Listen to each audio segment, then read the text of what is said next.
binibida nitong sina Ginoong Fernandez, sina Ginoong Adyong, etong sina Ginoong Abante na kanila daw resulta ay yung batas tungkol sa EJK, unnecessary po yun, useless po yung batas na panukala na yun, inutil po yun. Alright, so alam niyo na ho, number 1 si Pastor Apollo Sigibuloy. Kabahan ka na, Tamba, Zaldico, Riza Juntavirus. Kabahan ka na. So hintay-hintay mo lang kasi kayo, kukuha pa lang kayo ng boto. Ito, may boto ng 1 milyon mahigit. Sabayan pa ng mga butante ng Iglesia ni Cristo kung papalarin nun. Tinambakan si Martin Romualdez, mga kabalitaan. Ang layo, ambisyoso pa yung kalabaw. Atakbo ng presidente, yung lugar nga niya, hindi nga niya maayos-ayos eh. Punta kayo ng Tacloban, mga kabalitaan, silipin nyo lang doon. Amuyin nyo kung anong amoy na maaamoy nyo doon. hindi walang appropriate na documentation, hindi maliwanag kung ano, saan pupunta ang pera. Kaya yun ang liliwanagin natin. This is talaga naman a very, very bad budget. Talagang ito ay labag sa konstitusyon, labag sa ilang batas. Lahat ng programa ito may totoong benepisyaryo, may totoong resibo. Walang notice of disallowance mula sa Commission on Audit. Dadagan Balita News Update. At sa amin, nakapag-harvest na kami, kakatanim lang eh. So, hindi, buti na lang yung timing, hindi yung bago aanin, nakapag-anin na tayo. So, kung yung season na susunod,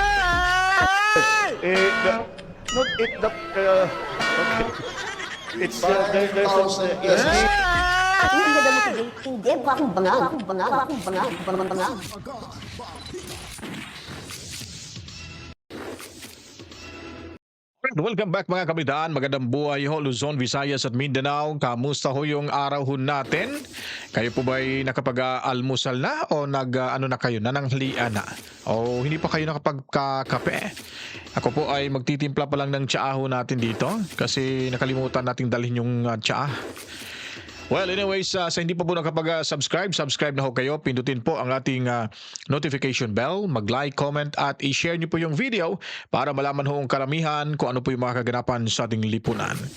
At bago ho tayo magsisimula, atin munang pasasalamatan, mga kabalitaan, yung nagbigay na naman ho pakulay sa ating munting bahay at yung super thanks po, matsalam ng marami kababayan, no?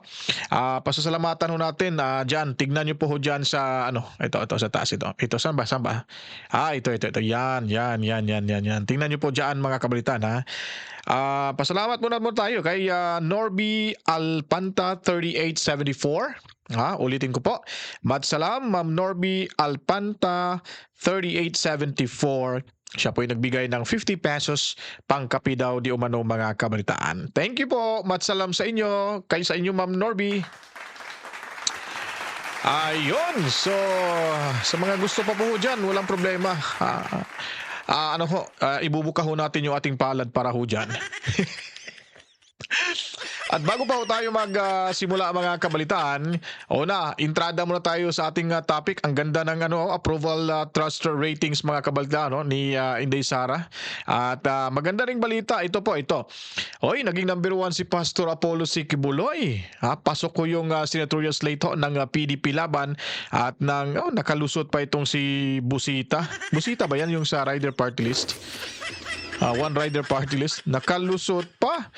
At sino pa ba? Ito ang pinaka-importante, mga kabalitaan. Ito gusto ko tong ganito. Ito, yan, no?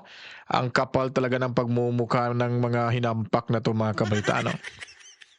Lalo na yung nasa right side, left side ba yan? Kung kaharap mo, right side. Okay. At yun, yung pagbabatikos ni balikan din natin pagbabatikos ni sino ba to? Si Attorney Topacio. At yun, no, attorney at ito rin, pakinggan ho natin yung naging pahayag ni President Bongbong Marcos at ni Tamba, na andyan ho yan. Pakikinggan ho natin yan mamaya. At itong kay Topacio, mga kabalitaan. Anyways, bago pa ho natin sisimulan ito, at panoorin nyo muna po ang minarkahan natong mga district representatives at party list representatives. Pag sinabi ho natin markado ho, meaning to say, ibubura ho na ho natin yan sa sample ballot natin mga kabalitaan. Kasi in my part, buburahin ko talaga sa sample ballot yan. Hindi ko talaga ilalagay yan sa balota ko. Sigurado na yan. Yung mga nakikita ho natin dyan, sigurado na ho yan. Kaya kung gusto nyo rin sundan yung yapa ko, sundin nyo na rin. Ha? Sundan nyo na ha, para sigurado. Walang problema. Okay, panoorin nyo po. Ito na po.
Alam nyo na.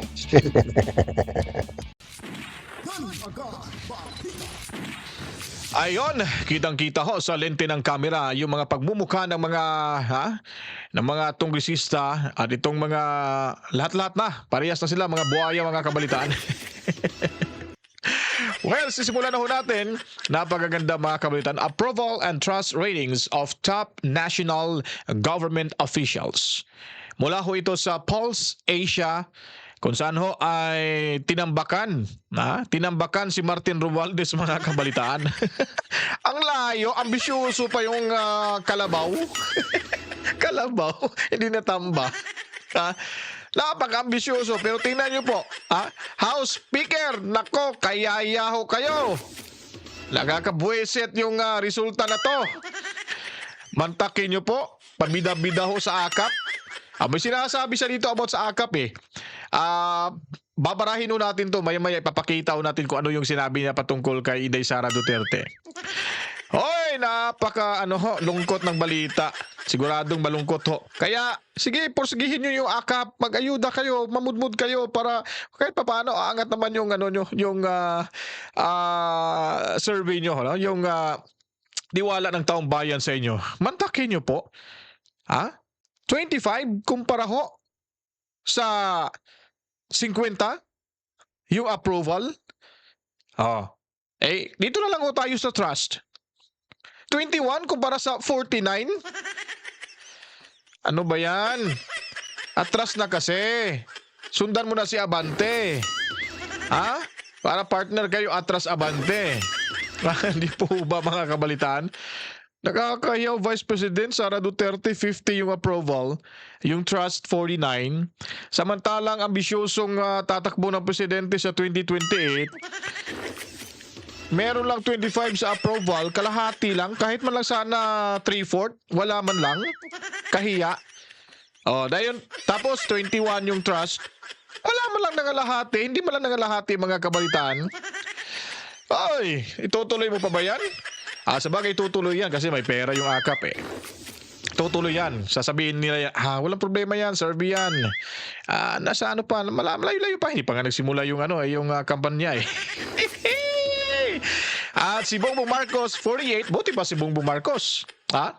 Lumamang pa yung approval. At ito, nakaka-hello tong si Boy Kilay.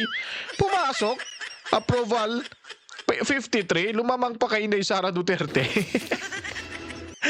Grabe, no? Pero hindi bagay maging presidente si Kilay Boy. Hindi maging bagay magiging presidente. Walang kakayahan 'yun. Oh, hindi ko minamaliit, matalino ho 'yun. Cap cum laude 'yun eh. Pero when comes of leadership po, lalo na pag buong bansa yung dadalhin niya, wala. Malayo ho kay Inday Sara Duterte ho 'yan. Wala.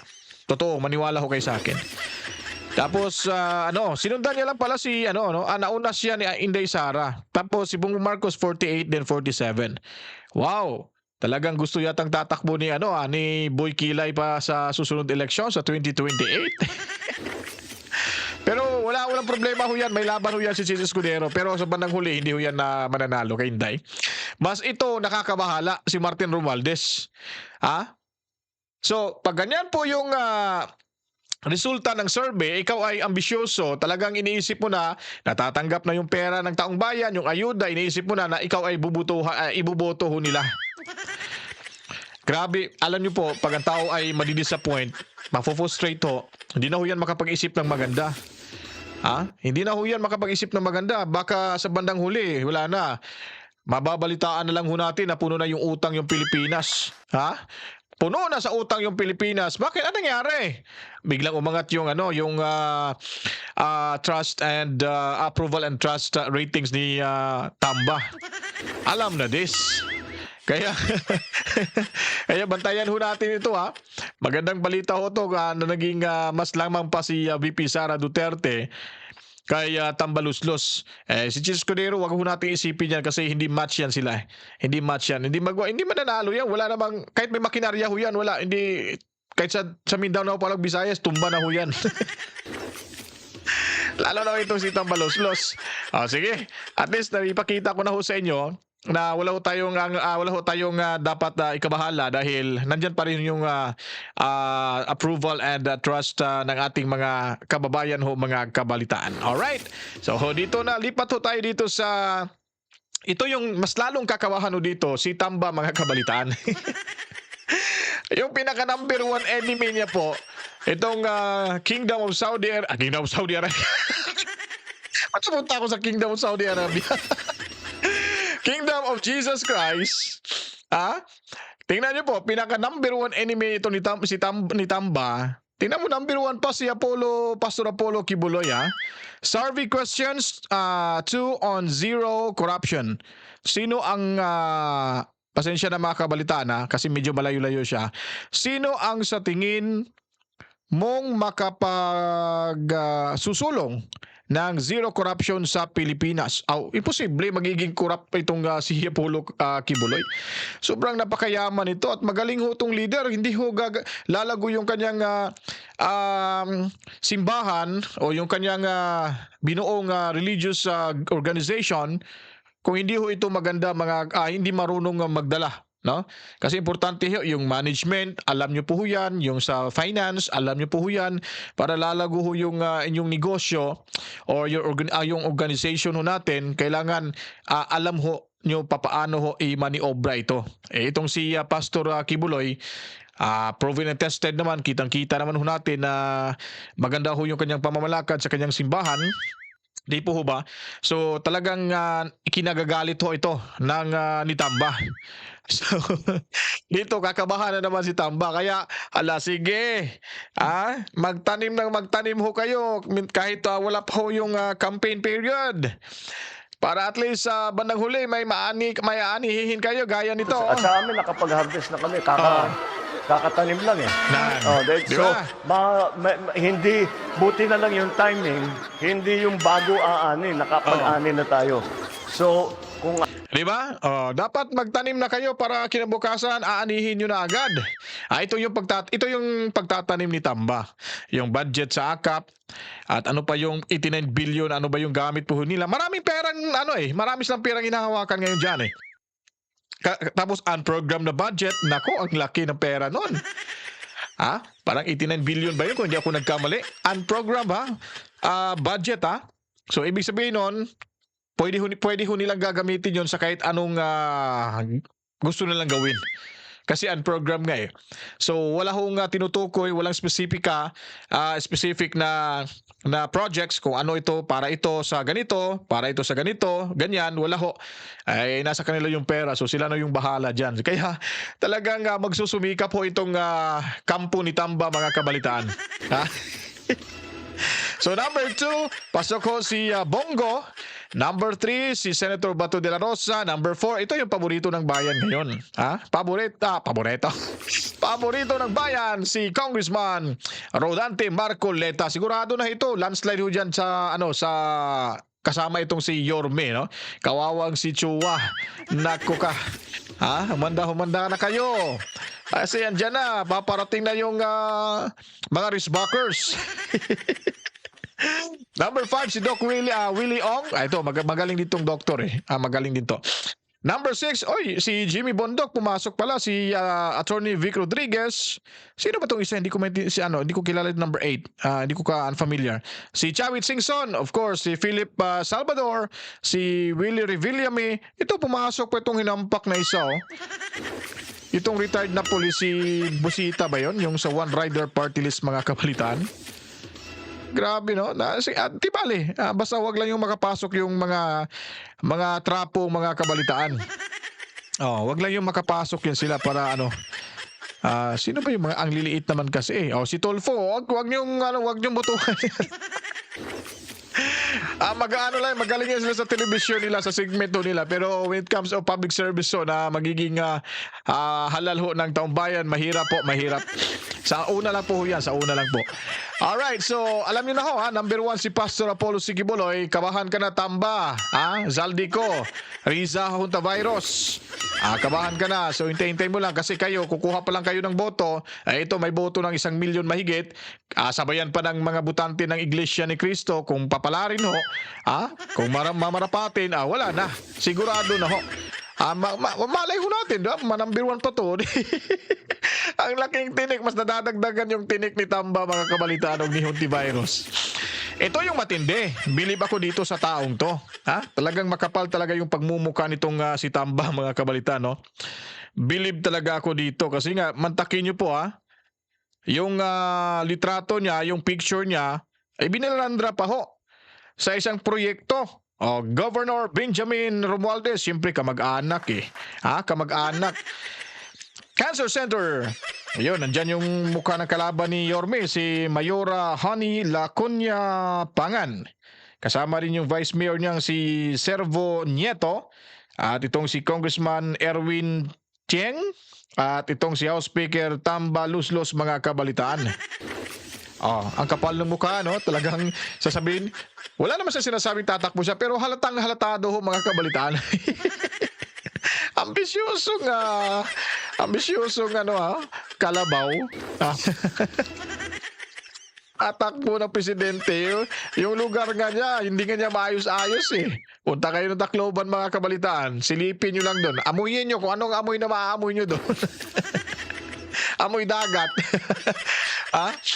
At yung market, may nagsasalita nung nakaraan nung kasagsagan ng yung rally ng mga Sara Duterte supporters. Mantakin nyo po yung toilet, kahit ultimo toilet ng kanilang public market, napakadumi ho. Walang linis, baka walang tubig rin. Pati tubig siguro baka binulsa ho. Nakakatakot. At tapos yung mga litrato nila, yung mga tarpaulin ho nila, andyan ho, nakabalandra. Di ba? Ano pang ibig sabihin nito?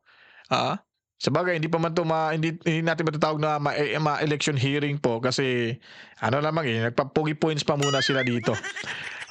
Alam nyo na kung may mga ganitong litrato, pag sinong kasama ni Tambala, ilaglag nyo na rin yan. Huwag nyo na isama sa yung balota. Kawawa na nadamay pa yung iba.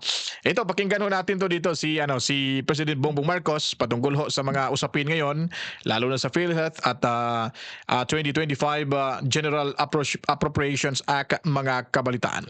We are starting to see some project proposals that do not have the appropriate program of work, walang appropriate na documentation, hindi maliwanag kung saan pupunta ang pera.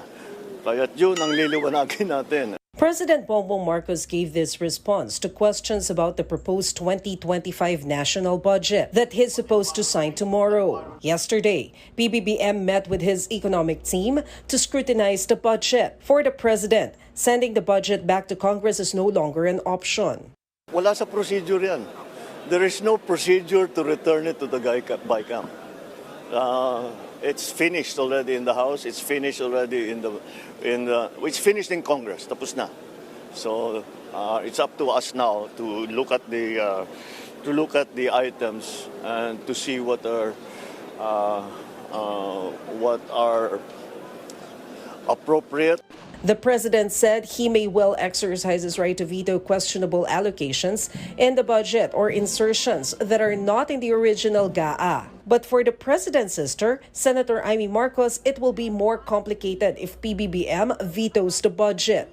This is talaga naman a very, very bad budget. Talagang ito ay labag sa konstitusyon, labag sa ilang batas. Kasi tama ho, hindi naman ho yan may babalik talaga sa bicameral. Ang dapat sisihin na lang ho dito, itong si Boy Kilay, mga kabalitaan, at itong si Grace Hontiveros. Sobrang napakakapal ho ng noon itong mga kabalitaan. Kasi hindi ho magkakaganyan kung hindi sila nag-after ho sa ibibigay na 5 billion pesos mula sa AKAP. Kasi alam naman ho nila na may batas ho talaga na hindi dapat kalimutan yung subsidy ng PhilHealth kasi nasa saligang batas ho yan. Ngayon, nagpapalusuto sila, sabi, kayo na, may budget, kaya tinuturuan nila ng leksyon. Pero not in that particular way na sisiruhan mo talaga. Kasi nga, batas ho yun. At makukulong ho dito kung sinong peperma, lalo na yung presidente ho natin dito. So, napirmahan na, na-ratify na po, mahirap na po yung ibalik sa bicameral. So ngayon, dadalhin dun sa Office of the President. So yung President naman ay talagang lalaki yung ulo nito. Talagang hindi makakatulog to ng husto. Kasi ano bang gagawin? Nandito na. Pero pwede niya po yung i-veto niya, magkakaroon ho ng komplikasyon. Parang sakit na ano gagawin? Paano ba tatapyasan o ano ba? May idadagdag ba? Parang ganun kasi wala na, allocated na siya So naka-breakdown na ho lahat doon. So anong gagawin? Kung pwede man lang tapyasan at ilipat, maganda sana, pero yun po yung tanong kung pwede po yan sa batas natin. Kaya dapat sisihin natin mga kababayan, mga kabalitaan, ito lang talaga si Tamba, ito lang talagang si Zaldi, lahat ng nasa mayabang kapulungan at ito hong nagpauto ng mga uto-utong senador, namely Boy Kilay, Chis Escudero, si Makapal ang Noo, itong si Grace po, na mukhang pera, nakarinig lang ng 5 billion pesos na partihan, talagang inaprubahan at ininggan nyo pa yung iba. Sino ba yung mga pumirma doon? Correct me if I'm wrong kung tama po ito, mali. Itong si G.B. Harris ito. Itong si Jingo Estrada, Win Gatchalian, si Villar na Cynthia, sino pa ba? Si Boy Kilay, Grace po. Ewan ko lang kung si Tolentino pumirma ba doon. Hindi ko basta yun lang natatandaan ho natin. So sila dapat yung sisihin ho natin mga kabalitan. Tandaan ho nyo yan. Hindi magkakaganyan ho yung 2025 General Appropriations Act kung hindi ho nila nilagyan ho ng anumalusong pagpapalabas or paggawa sa naturang batas na tingnan nyo po ang nangyari ay talagang magkakagulo ho. Kung maaari, kung mapirmahan ito ni President Bongbong Marcos, idadaan at dadalhin ho nila ito sa Korte Suprema at siguradong may makukulong ho dito mga kabalitaan. Yun po yung tandaan ho natin kasi hindi po pwede yan. Kasi misleading na po yan. Kaya nga po ginagawa nilang pinataasan ng budget sa DPWH. For what? What purpose? Bakit pinataasan? May proyekto ba? Nga ultimo na flood control projects ng ating gobyerno ngayon ay parang masasabi nating ghost project ko. Kasi nawawala na Hindi na mabilang-bilang. Saan ba yung 5,000 na ghost project natin? Ano tawag ito? Flood control projects. Kung sinong manalo ho dyan sa mga baguhang kongresista or senador, dapat yan ang unahin pong imbestigahan. Kasi alam mo natin, si Saldico po ay nagiging kontraktor na ho yan sa mga proyektos gobyerno in which hindi po yan in-honor Hindi po yan pinagbibigyan ng batas dahil ano po yan, ha?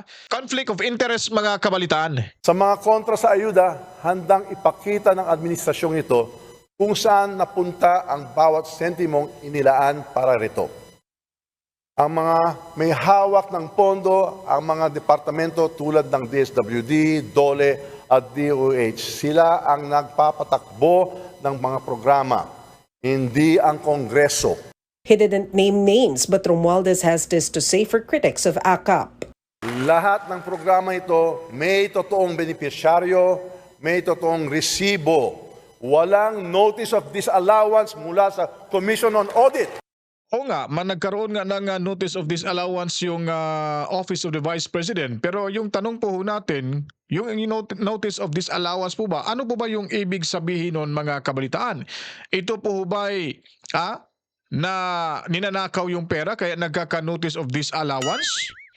Ang ibig sabihin lang po ng notice of disallowance ay humihingi po ng kaukulang dokumento para ho ito ay maimbestigahan at magkakaroon ho ng resulta ang Commission on Audit sa mga ginasta ho ng bawat kagawaran ng gobyerno kung ito ba ay nagamit ng husto at hindi ninakaw. Hindi nangangahulugan na nagdududa yung COA dahil talagang nakikitaan nila na ninakaw yung pera. Hindi ho yan. Kayo lang po ang nagpaparatang sa ating Vice Presidente na parang nilustay niya ho yung pera at hindi ginamit sa tama at hindi naayon sa hindi nagastos yung pera sa proyekto na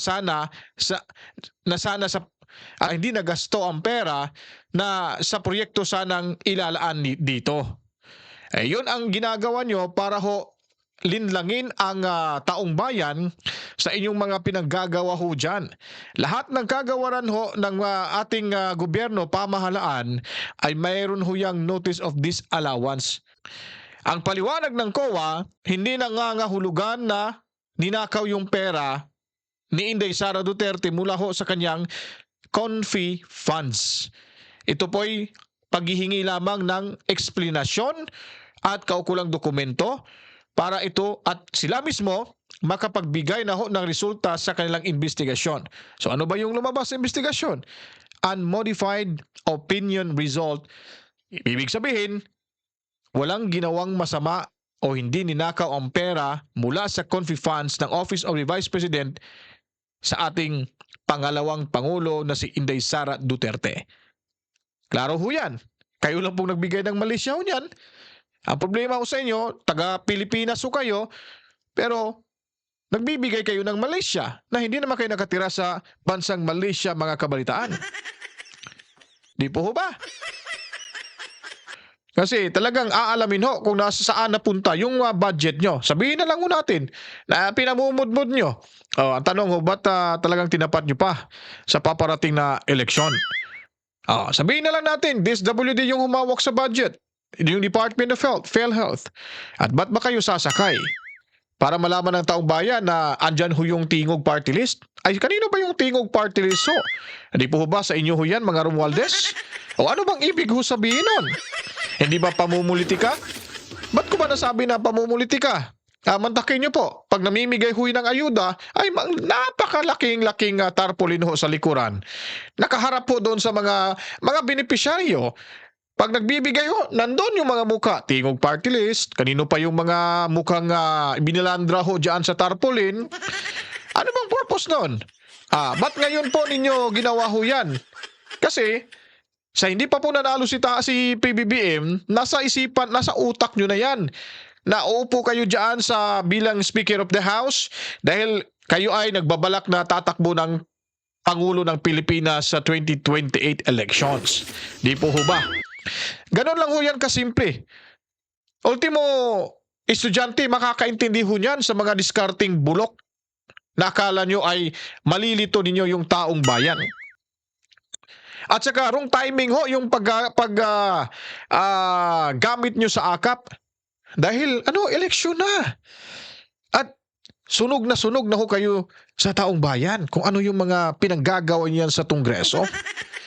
Kaya hindi nyo masisisi na i-criticize kayo, i-judge kayo ng taong bayan dahil deserve niyong i-judge ng taong bayan sa mga ginagawa niyong kalukuhan diyan. Simulat sa poll, yung pagbali nyo ng pakpak ng KOJC, yun na ho yun. Panimula ho yun para sa job demolition sa mga Duterte na tinik nyo sa karira nyo sa politika. Ganun na po ho yun. Simple explanation lang. Wala na pong iba. Ngayon, galit ho kayo i-criticize sa mga sa taong bayan. Galit ho kayo i-judge sa taong bayan. Galit ho kayo magkomento yung taong bayan patungkol ho dyan. Ang tanong, yung mga pag-persecute nyo sa mga kalyado ng Duterte, tama po ba yan? Ha? Hindi kayo nakonsensya dyan? Hindi nyo iniisip na baka sa bandang huli, pag bumaliktad yung ihip ng hangin, kayo na may lilitisin dyan sa kinauupuan nyo? Na, sinabayan pa ng mga buhayang kasamahan nyo dyan? Di po ba? Masakit, di po ba? Kasi, masakit ho talaga ang katotohanan na hindi nyo lang matanggap-tanggap dahil sa inyong mga ambisyon dyan at sa mga binabalak na hindi maganda na papabor lamang sa inyong interest. Hindi ho sa interest ng taong bayan. Ganun lang, simple lang. Di po ba? Masakit yung katotohanan. Kahit alam nyo nang mali-mali yung ginagawa nyo, tuloy pa rin para lang makuha yung gusto nyo. Ika nga sa kasabihan, sell someone down the river. Yun ang ginagawa mo, Martin Romualdez. Wala kang pakialam kung sino yung nasasagasaan, nasasaktan mo, basta yung gusto mo ay makuha mo lang, fights na, ayos na. Budol na tayo dyan sa harapan ng, dyan sa loob ng Kongreso. May mga pagkain na tayo dyan, dire-diretso na tayo, wala nang susupalpal sa atin. Hay nako. Kailan ka pa ba magising? Tamba. Hindi ka karapat-dapat maging presidente. Dahil unang-una, wala kami makikitang improvement sa iyong lugar diyan sa Tacloban, diyan sa distrito mo. Pangalawa, sinira mo yung takbo ng politika sa ating bansa at tuloy nagkakagulo-gulo dahil sa kagagawan mo na talagang inuuna mo yung sarili kesa sa kapakanan ng bawat mamamayang Pilipino. Yun po yun dyan mga kabalitaan, ang katotohanan na talagang masakit sa pandinig. Kaya, anyway, bilog yung mundo. Kaya hintay-hintayin lang ho tayo. Dito muna tayo kay Yes Topacio. No? Si Attorney Topacio, talagang binugbog niya dito yung Quadcom. Mga illegalista pala itong mga Quadcom mga kabalitaan. Ito, panoorin natin. Ba't nasabi natin illegalista yung ng Quad Committee mga kabalitaan? Ang sinasabi po nila, ang binibida nitong sina Ginoong Fernandez, sina Ginoong Adyong, etong sina Ginoong Abante, na kanila daw resulta ay yung batas tungkol sa EJK. Unnecessary po yun, useless po yung batas na panukala na yun. Inutil po yun sapagkat lahat po ng sinasabi doon sa batas na yon ay naroon na, they're already existing. Wala po tayong magagawa dyan sapagkat biased po sila. Itong Quadcom na pong ito po ay inorganisa, 4 na committee po yan, 4 na chairman. Isa lang po ang purpose niyan hindi naman upang gumawa ng batas, kundi upang sirain ang pangalan ng mga Duterte, lalong-lalo na si Pangulong Duterte. At nanonood po ako dito sa SMNI nung live, makikita yung mga comment, 70-80% ay panig kay Pangulong Duterte. Kaso nyo po, ang problema sa ating mga kongresista, kahit ang public feedback, lalo na sa social media, lalo na yung mga interview, na hindi po sang-ayon ang taong bayan sa mga ginagawa nila. Ang problema po, yung mukha po nila, freysinet, prefabricated concrete, makapal hindi tinatablan. Yun po ang problema. Bakit hindi tinatablan? Ewan ko po kung anong motivation nila. Kung bakit yung tinig ng taong bayan ay pilit nilang ayaw dinggin at yung tinig ng ibang mga motivation ang kanilang dinidinig. Nakapansin-pansin. Alright mga kapitan, so yun po ang ating pinapakita sa inyo na talagang ano po no? Napakaano ho magsalita itong sitwasyon, talagang punto por punto.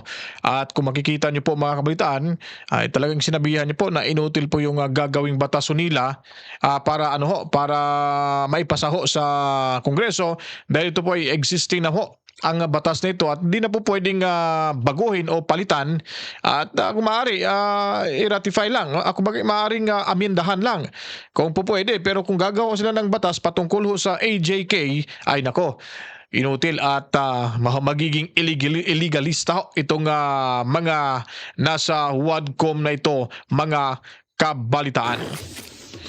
Kaya kung bago pa kayo sa ating official YouTube channel, mag-subscribe na po. Kung magustuhan niyo po itong video na ito, share nyo na, like, comment, upang ang lahat ay malaman ang kaganapan sa ating lipunan. At huwag pong kalimutan, huwag niyo pong i-skip itong ating ads nga makikita niyo po sa video natin dahil ito po ay nakakatulong ho mga kabalitaan. Ako'y magpapasalamat sa inyo. Matsalam ho, mabuhay tayong lahat ng mga Pilipino saan mang lupalop ng ating mundo, Luzon, Visayas at Mindanao. To God be the glory. Mwah mwah.